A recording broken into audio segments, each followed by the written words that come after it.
Nah, guys, kembali lagi di channel Apresitorus, di mana channel ini akan memberikan diri kamu suatu informasi baik dari pekerjaan, asmara, keuangan, serta kehidupan diri kamu secara general.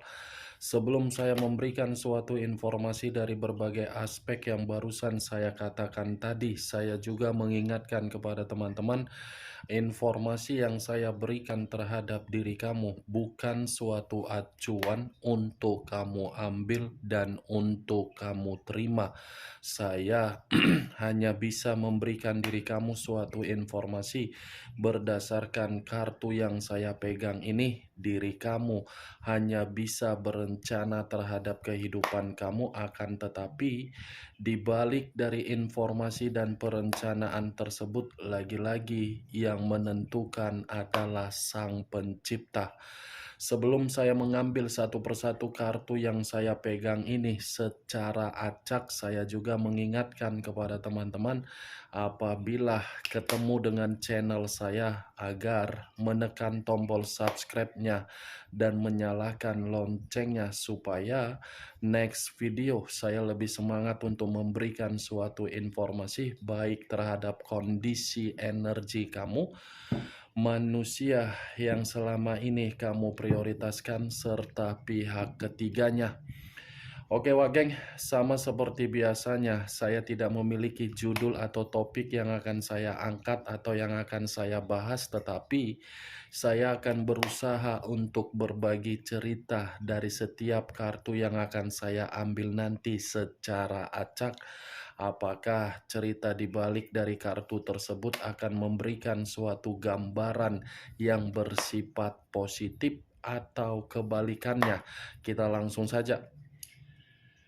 Saya akan mengambil beberapa kartu, di mana kartu yang akan saya ambil nanti bisa saja bersifat resonate, bisa saja tidak bersifat resonate. Semuanya saya kembalikan terhadap pola pemikiran kamu, semuanya saya kembalikan terhadap situasi energi yang kamu miliki untuk saat ini.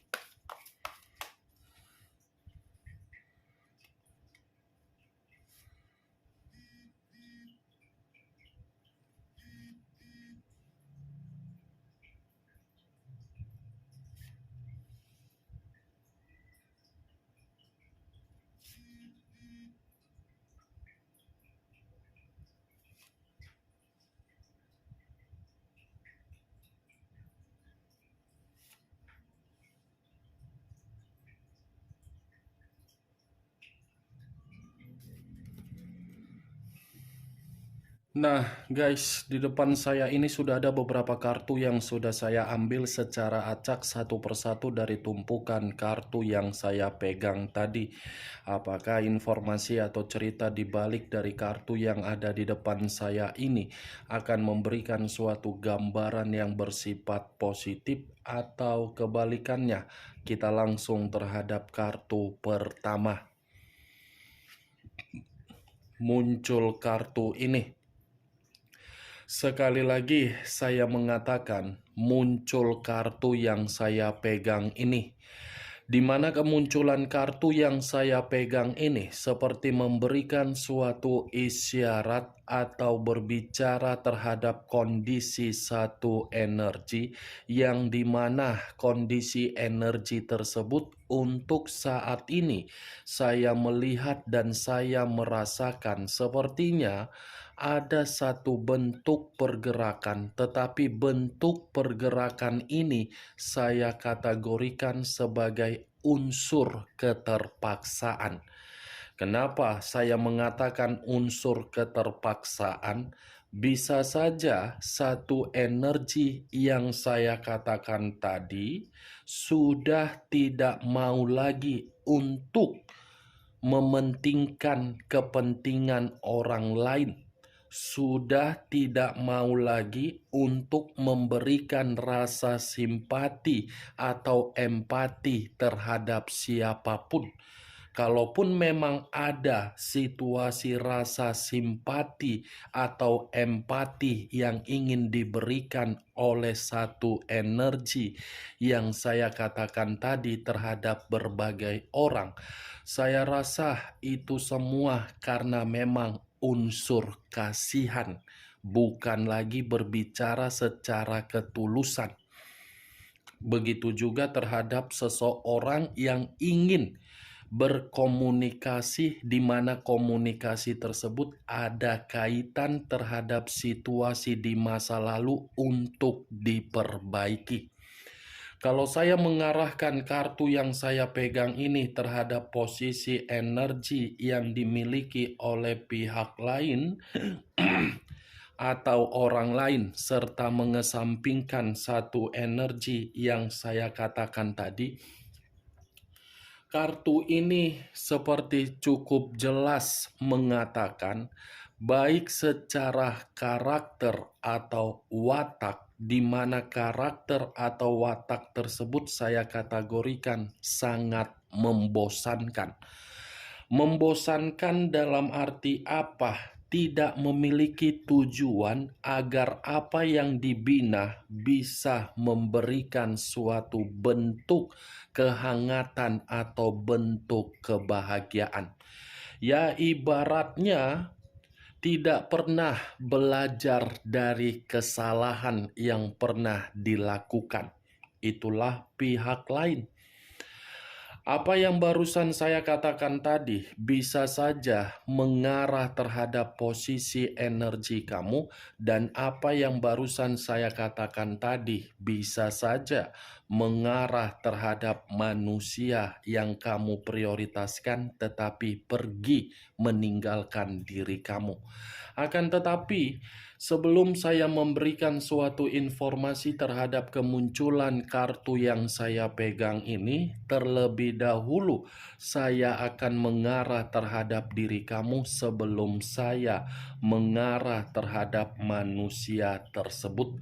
Sebelum saya mengarah terhadap manusia itu, terlebih dahulu saya akan mengarah terhadap diri kamu. Di mana ketika diri saya mengarah terhadap posisi energi kamu, baik secara pemikiran, perasaan, atau kondisi batin kamu, dari ketiga aspek yang barusan saya katakan tadi, kalau seandainya saya menarik dari perjalanan komitmen kamu, boleh tidak saya memberikan saran? Hanya sekedar saran. Selanjutnya bagaimana keputusan kamu untuk menanggapi atau memberikan suatu respon dari saran saya itu.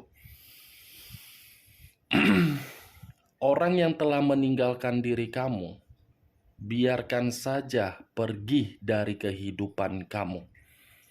Tidak usah kamu harus memikirkan kenapa manusia itu pergi, kenapa manusia itu seperti itu, kenapa manusia itu seperti orang yang tidak pernah berubah.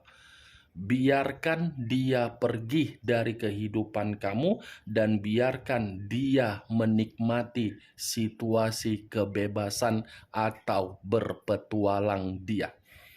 Kenapa saya mengatakan dan memberikan diri kamu suatu bentuk saran dari apa yang saya katakan tadi? Orang yang kamu prioritaskan adalah orang yang tidak bisa untuk menjaga komitmen dalam jangka panjang. Boro-boro untuk menjaga, manusia itu pun tidak memiliki visi dan misi di dalam komitmen kamu agar komitmen kamu memiliki tujuan yang pasti. Agar komitmen kamu memiliki kejelasan, tidak ada terbesit di dalam pemikiran dia untuk komitmen yang lebih bahagia. Kalau diri dia berpikiran memiliki tujuan atau visi dan misi di dalam komitmen kamu, manusia itu tidak akan pernah berbicara secara kasar Manusia itu tidak akan pernah menganggap harga diri kamu jauh lebih rendah. Manusia itu tidak akan pernah menganggap diri kamu untuk dicurangi kalau dia memiliki tujuan. Tetapi permasalahannya, manusia itu kan sudah pergi. Dengan kepergian dia, berarti diri kamu sudah memahami, sudah mengerti bahwasannya manusia itu tidak layak untuk menjalin suatu koneksi dalam jangka panjang. Sampai di sini bisa kamu terima secara logika kamu?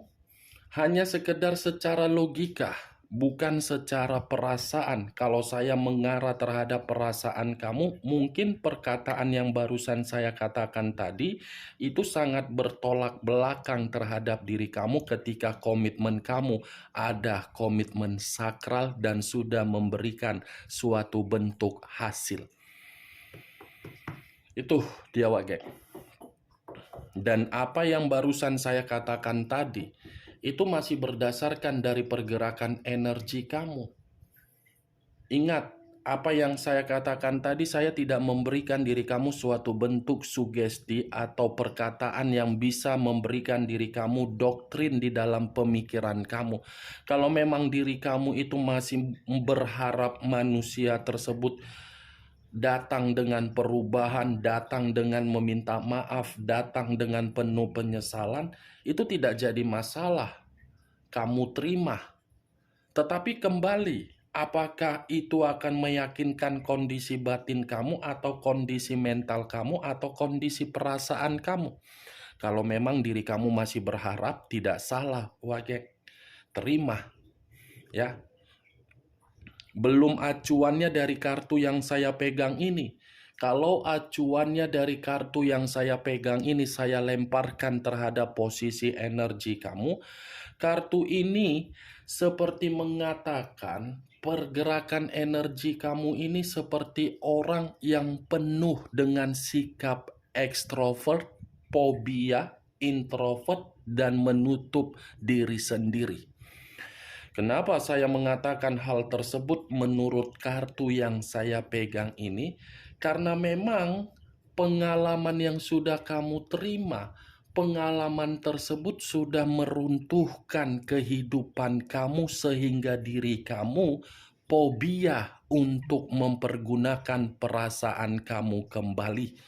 Kalaupun diri kamu bisa menghilangkan fobia kamu di dalam perasaan akibat di masa lalu, kalau ada seseorang yang mencoba meyakinkan diri kamu, saya rasa diri kamu ini berusaha untuk memberikan kepercayaan terhadap diri sendiri, karena diri kamu pun takut akan situasi kegagalan akan terjadi kembali.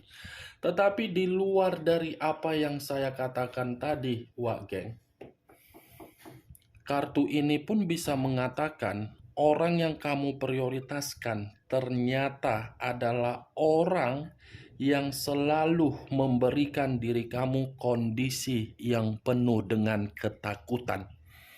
Bukan hanya kondisi ketakutan, tetapi diri kamu ini pun merasa terganggu akibat dari pemikiran dia yang tidak pernah sepemikiran atau sepemahaman terhadap diri kamu.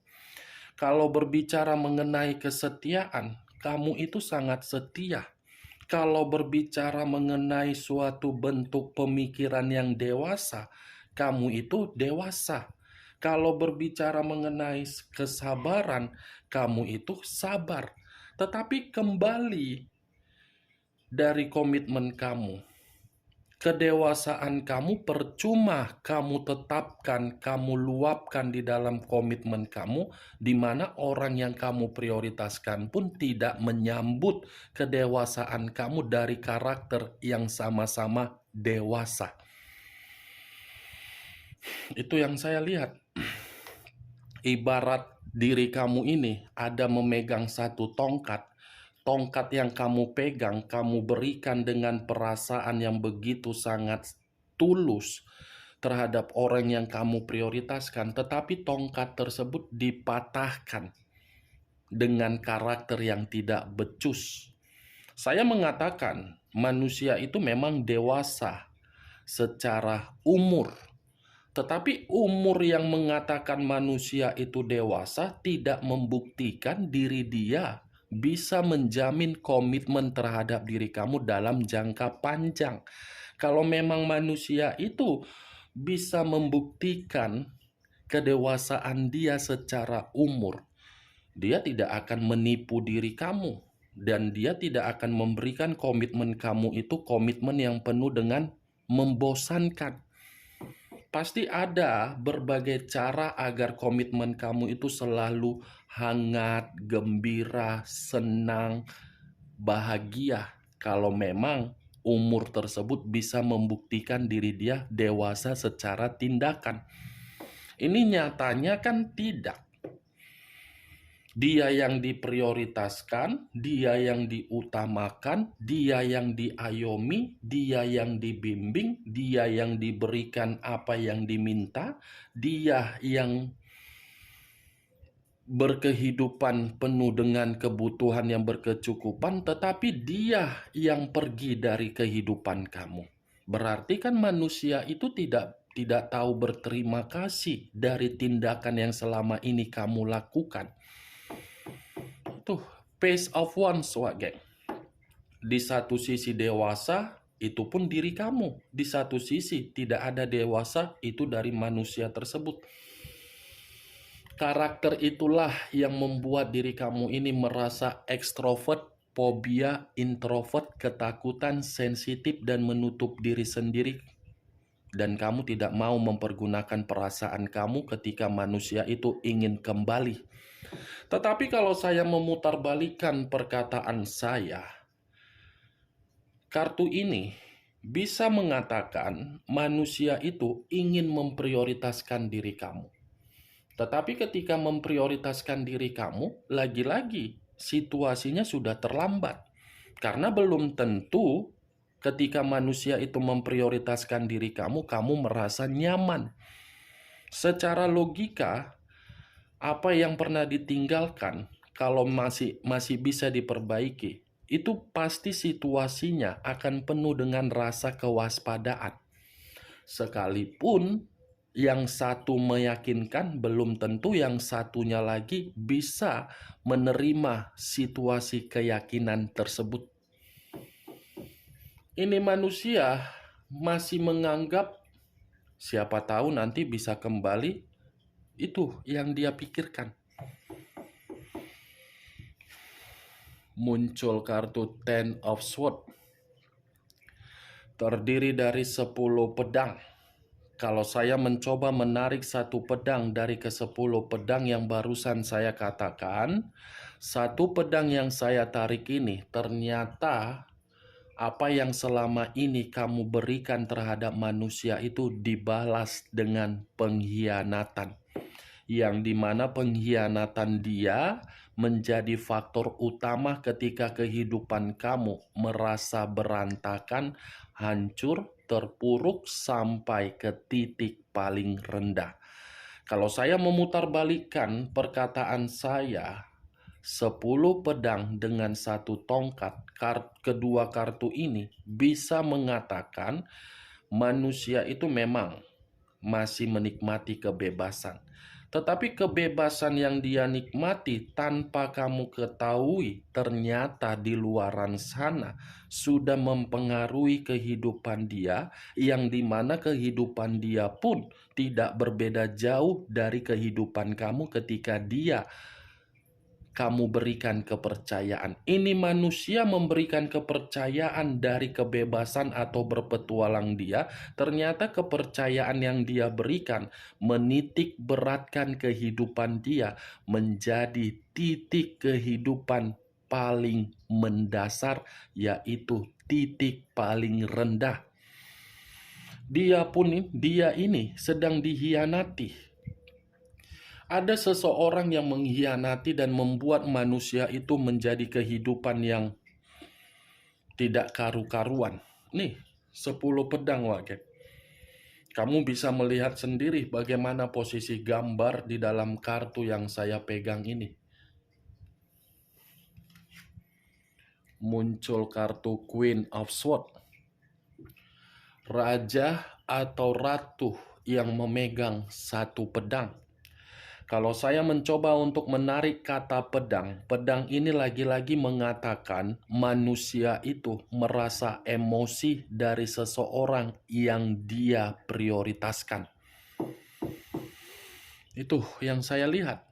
Ini manusia bukan hanya emosi, tetapi merasa seperti ada luapan sakit hati, di mana luapan sakit hati ini seperti mengatakan, dia sudah meninggalkan diri kamu dengan tujuan seseorang yang bisa memberikan diri dia kebahagiaan, tetapi apa yang dia lakukan tersebut untuk meninggalkan diri kamu demi orang lain, ternyata orang lain sangat jahat, sangat licik, sangat memanipulatif, sangat curang.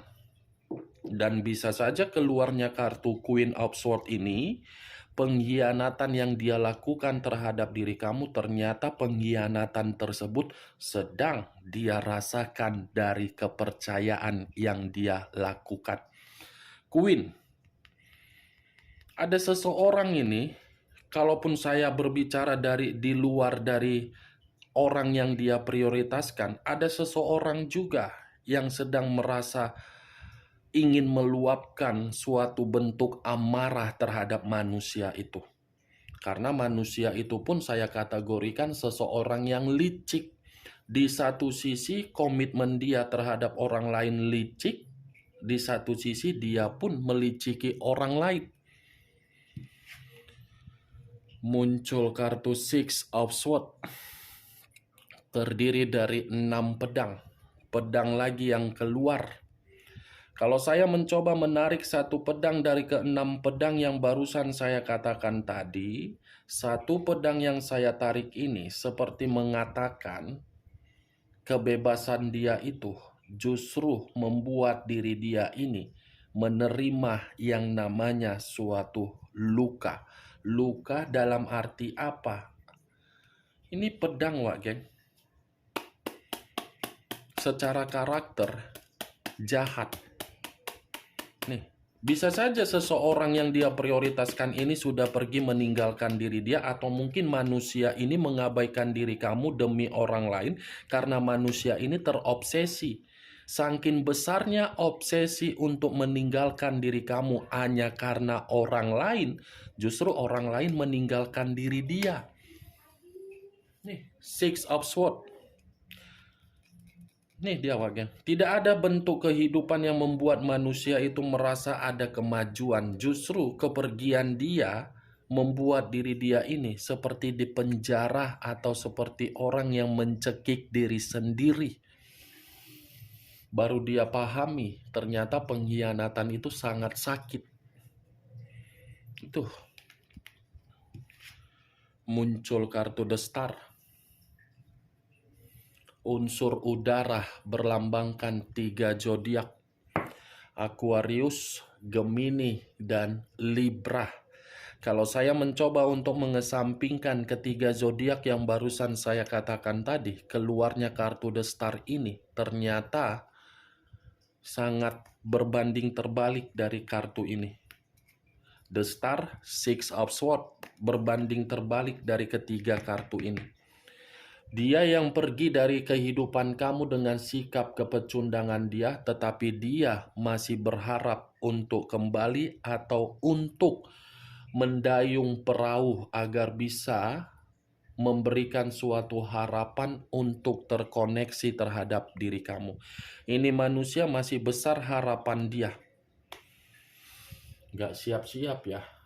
Kenapa sih ketika saya ingin mengarah terhadap manusia itu selalu saja hasilnya seperti ini? Ingin kembali, maunya kembali ke alam barzah. Daripada kembali ke dalam alam yang waras, bagus ke alam barzah. Muncul kartu Seven of Swords, terdiri dari 7 pedang. Kalau saya mencoba menarik satu pedang dari ketujuh pedang yang barusan saya katakan tadi, satu pedang yang saya tarik ini seperti memberikan suatu bentuk gambaran yang dimana gambaran tersebut saking besarnya manusia itu masih terobsesi dan masih memiliki harapan terhadap diri kamu. Saya rasa obsesi dan harapan dia akan dia eksekusikan, di mana obsesi tersebut dengan cara kecurangan atau bisa saja membuat diri kamu ini dengan cara paksa untuk bisa memulai kehidupan baru terhadap diri dia. Menang banyak dong manusia ini ya. Sangat menang banyak ini manusia. Sudah mencicipi kebebasan terhadap berbagai orang. Ketika mencicipi kebebasan terhadap berbagai orang, dia merasa bosan, dia tidak mendapatkan ketenangan, dia tidak mendapatkan kenyamanan, dia yang menderita, dia yang merasa hancur, tiba-tiba ingin kembali lagi terhadap diri kamu. What the fuck? Cocoknya dibuang, dimasukkan di dalam satu karung ke tong sampah. Enak banget. Ya kalau udah pergi ya pergi saja. Gak usah lagi datang-datang. Ya kan Wak Geng? Cocok, kerasa. Dia ingin kembali terhadap diri kamu dengan cara kecurangan. Oke Wak Geng, hanya itu yang bisa saya berikan informasinya terhadap diri kamu dari ke-6 kartu yang saya pegang tadi. Sebelum saya menutup perkataan dan ucapan saya tadi, sekali lagi saya mengingatkan, saya tidak memberikan diri kamu suatu bentuk sugesti agar sugesti tersebut bermain di dalam pemikiran kamu. Semuanya kembali terhadap pola pemikiran kamu untuk menanggapi dan merespon ucapan saya tersebut. Yang positif ambil, yang negatif buang. Sekian dulu informasinya. Salam kartu tarot, salam zodiak.